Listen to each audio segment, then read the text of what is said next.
దేవర సినిమాతో 6 ఏళ్ల ఆకలి తీర్చేసి ఫుల్ మీల్స్ పెట్టేశాడు తారక్. కొంతకాలం వరకు వరుస ఫ్లాప్స్ చూసిన తర్వాత తారక్ కథల ఎంపిక మారింది. ప్రేక్షకులకు ఎలాంటి సినిమాలు కావాలో అలాంటి కథలనే ఎంచుకున్నాడు. దానికి నిదర్శనం 10 ఏళ్ల నుంచి తారక్ అందిస్తున్న హిట్స్. నా ఫ్యాన్స్ కాలర్ ఎగిరేసుకునేలా చేస్తానన్నాడు, అదే చేస్తున్నాడు. అన్న మాట అంటే బ్రహ్మరాత అంటూ అభిమానులు గర్వంగా చెప్పుకుంటున్నారు. ప్రస్తుతం దేవర మాస్ జాతర ఎలా జరుగుతుందో తెలియంది కాదు. ఆ ఏరియా ఈ ఏరియా అని తేడా లేకుండా ఆల్ టైమ్ రికార్డ్ క్రియేట్ చేస్తోంది. సరే, దేవర బ్లాక్ బాస్టర్ హిట్ అయ్యింది, మరి తర్వాత ఏంటి? నెక్స్ట్ తారక్ ఎలాంటి కథలను ఎంచుకుంటాడు? ఏ దర్శకుడికి వరంగా మారబోతున్నాడు? ఇలా ప్రేక్షకుల ఫోకస్ అంతా తారక్ నెక్స్ట్ ప్రాజెక్ట్స్ మీదకి మళ్ళింది. ఆ వివరాలు ఏంటో ఇప్పుడు చూద్దాం. ప్రస్తుతం తారక్ బాలీవుడ్లో తన డెబ్యూ మూవీతో బిజీగా ఉన్నాడు. అదే వార్ 2. ఇప్పటికే ఈ సినిమాకు సంబంధించిన పలు కథనాలు వింటూనే ఉన్నాం.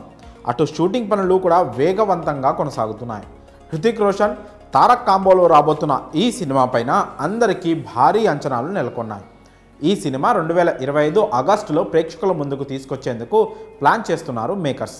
ఇక ఆ తర్వాత తారక్ ప్రశాంత్ నీల్ ప్రాజెక్టులో భాగం కానున్నాడు. ఈ సినిమా పేరు, షూట్ కూడా స్టార్ట్ చేయకముందే అంచనాలు ఆకాశాన్ని తాకుతున్నాయి.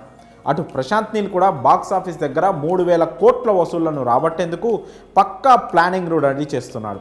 ఆల్రెడీ ఈ సినిమా కథ గురించి కూడా టాక్ నడుస్తోంది. ఈ సినిమాను 2026 సంక్రాంతికి ప్రేక్షకుల ముందుకు తీసుకొచ్చే ప్లాన్లో ఉన్నారు మేకర్స్. ఇక ఈ రెండు కాకుండా తారక్ మరో భారీ ప్రాజెక్టుకు గ్రీన్ సిగ్నల్ ఇచ్చాడట.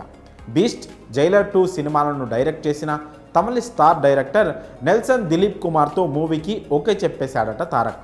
ఇప్పటికే నెల్సన్ తారక్కు కథ చెప్పినట్లు సమాచారం. తారక్కు కూడా కథ నచ్చిందని ఇన్సైడ్ ఇండస్ట్రీలో టాక్ వినిపిస్తోంది. ప్రస్తుతం దర్శకుడు నెల్సన్ జైలర్ 2 సినిమాతో బిజీగా ఉన్నాడు. ఈ సినిమాను 2026లో రిలీజ్ చేయనున్నారు మేకర్స్. సో అటు తారక్ ఇటు నెల్సన్ ఇద్దరు బిజీగానే ఉన్నారు. అన్నీ అనుకున్నట్లు జరిగితే 2026 తర్వాత వీరిద్దరి కాంబోలో మూవీ ఉంటుంది. త్వరలోనే దీనికి సంబంధించి అఫీషియల్ అనౌన్స్మెంట్ కూడా ఇవ్వనున్నారు మేకర్స్. ఇక ఇవి మాత్రమే కాకుండా తారక్ తమిళ దర్శకుడు వెట్రిమారన్తో మూవీ చేయడానికి తనకు ఓకే అంటూ ఓపెన్గానే చెప్పేశాడు. కాబట్టి వీరిద్దరి కాంబోలో కూడా ఓ మూవీ ఉండే అవకాశం లేకపోలేదు. ఇక ఈసారి తారక్ ఎలాంటి అద్భుతాలు క్రియేట్ చేస్తాడో చూడాలి. మరి ఈ విషయంపై మీ అభిప్రాయాలను కామెంట్స్ రూపంలో తెలియజేయండి.